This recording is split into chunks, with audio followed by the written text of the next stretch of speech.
The U.S. Supreme Court on Monday handed a partial victory to Republicans in Wisconsin, allowing changes they made to the state's electoral maps to remain in place. But the court sidestepped the broader issue of whether states should be able to divvy up voting districts for political gain in the practice known as gerrymandering.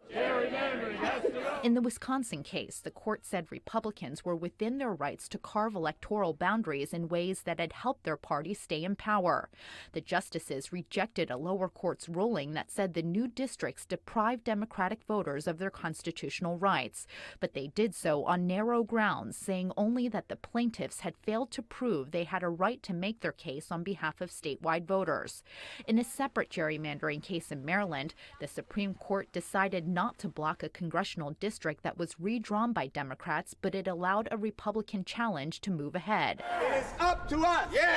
The two rulings leave the larger legal issue of gerrymandering up in the air for now, but the justices could soon take up another case in North Carolina, giving them a chance to issue a broader ruling on the limits of slicing and dicing electoral maps.